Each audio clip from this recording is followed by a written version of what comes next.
Hello class, welcome to Module 7.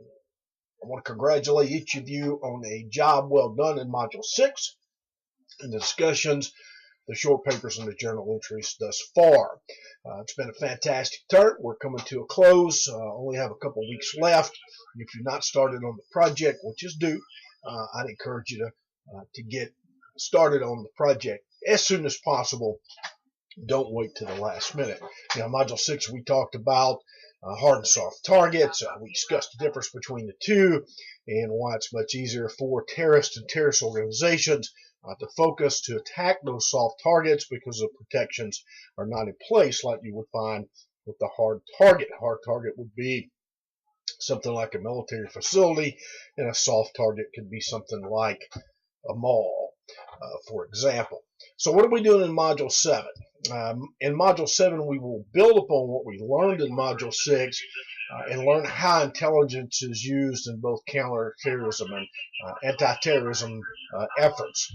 And we will try to understand the psyche of terrorists as we move forward. Now, our objectives this week are to identify the steps in the intelligence gathering process, define national intelligence and criminal intelligence, there's a difference, and identify the federal agencies designated as the intelligence community, and then we will describe the role and authority granted to the Director of National Intelligence. So what is intelligence?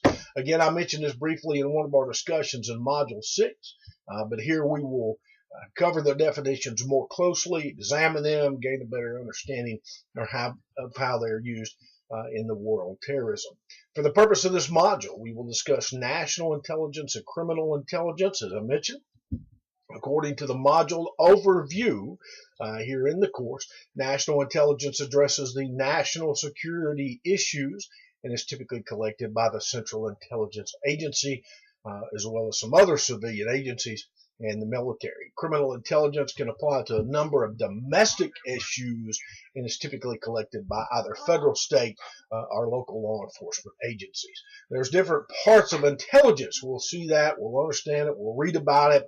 It's collected several different ways, including human intelligence, signals intelligence, and imagery intelligence. Now, when we talk about imagery intelligence, some people call that geographical intelligence, or certain little terms for it depending on the agency, but it's all about the same. So we'll talk a little bit about that. Human is just that, intelligence gathered and shared by humans. Like James Bond, I mentioned that because most of you have seen those movies.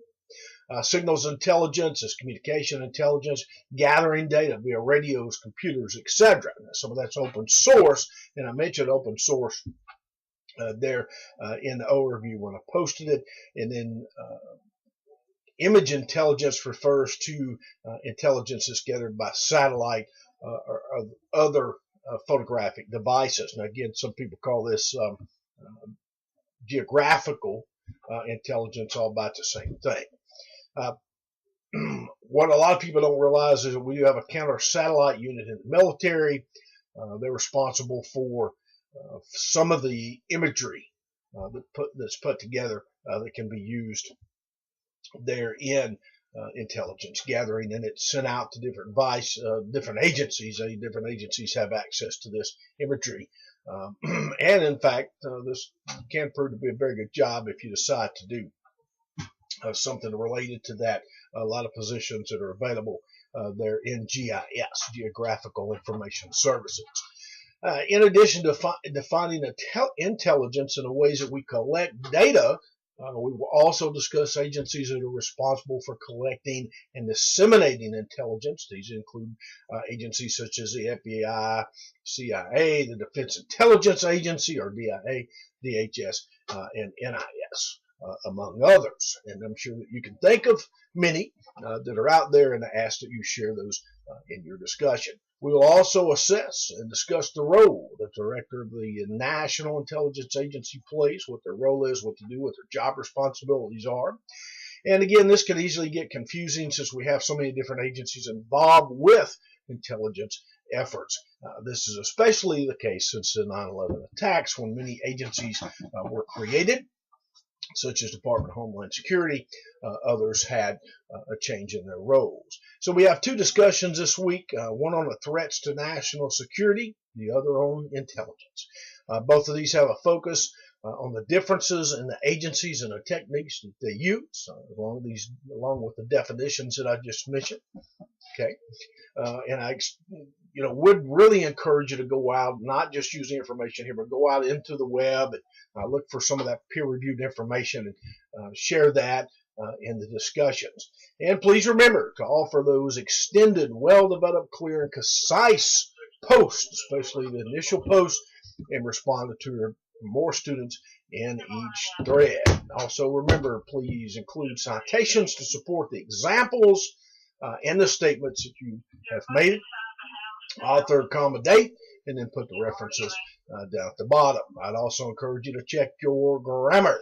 Make sure you check your spelling before you post in your discussion or your journal entry or develop your paper. We do have a position paper this week. It will focus on the nature of intelligence. Okay. We do have some videos that's available, which I've included in the announcement. So please make sure you take a look at that. Okay. Intelligence does fall well below the probable cause threshold required to convict a suspected terrorist. So there's a little bit of changes there.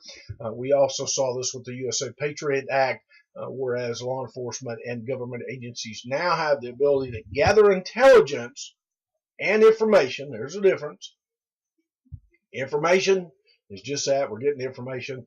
And then intelligence is after dissemination of that information, and we can quantify it, qualify it, and make sure that it's actually usable for whatever purpose it is and whichever agency that uses it. Okay. And some tips this week. Please make sure you follow the instructions and the rubric for each discussion, journal entry, as well as your paper. Please don't forget to include a cover page with numbers or references, running head, not works cited, not anything like that, just references at the bottom on a separate page, please. Okay, and then again, make sure you include those peer-reviewed research papers. Make sure you don't use any wikis, dictionaries, or encyclopedias unless it says on the front that they are in fact peer-reviewed. Okay, and I made some notes on that in the announcements, and I'd encourage you to read those if you haven't. Again, if you've not done your journal entry, make sure you do that this week. Those will be graded at the end of the term, which is coming up pretty soon, pretty quickly. Make sure you get those in if you can. And if you have any questions, of course, you can always reach out to me. Dare not email, phone, Skype, and I will work with you and do everything possible, of course, to assist you in understanding the material and in moving forward. Now, if you're not taking a look at the announcements this week, outside of this video, I've included some changes to the National Intelligence Strategy. It's listed in our 2009 edition of the course, and there's been some changes. It was updated, I believe, in 2014. I've included that publication for you to take a look at that, some of the changes in the National Intelligence Strategy, which will also give you a little bit better understanding of the definitions and the roles that the different agencies play this year, or now, I should say, after 9/11. You'll also be able to take a tour of a fusion center. I've included a YouTube video about a fusion center. These are important. Fusion centers work with state, local, and federal agencies, both civilian, military, etc. They gather information, they disseminate that, take a look at it, make sure it's good for intelligence, and then send it out to the appropriate agencies, police officers, whatever, to make sure the information's good. This information comes from street officers, it comes from the public, it comes from all different sources, and it's used in the Fusion Center to help prevent terrorist activities. It's used for both counterterrorism and anti-terrorism efforts. So I'd encourage you to take a look at that. Again, you're doing very good. Very proud of each one of you. Lots of hard work in the course. Before I go, please make sure that you get started on the final if you've not done that. Check your spelling, include the APA, those citations, those references, check your grammar, look at those definitions. You'll be able to use the definitions on your final project as we move along. All these are important, and I encourage you to do that. It seems to be that Module 7 is one of the most important modules because of the definitions that we have that can really be used in that final project. So please be involved, please be engaged, extended detailed information in those discussions, and let me know if there's anything that I can do to help you. My job is to make your job easier, to help you succeed here at SNHU. I'm convinced that each one of you are doing a fantastic job. I'm very proud of you. Now, real quickly, if you're watching this video and you've not turned in your late assignments, please make sure you get those in as soon as possible. Don't wait till the last day and turn them in. I've got to have time to grade the assignments, get those into the registrar with your grade, so make sure you get them in as soon as possible. It only takes a few extra minutes. You can take 30 minutes or an hour and get caught up. Get them into me so I can get them graded. Keep up the great work. If you have any questions, make sure you reach out to me, and I will do everything that I can to help you out. Thank you so much for taking time to watch the video. Little discussion about Module 6. Have a fantastic week, and I'll see you in the discussions, in the journals, and I'll be reviewing your papers. Thank you.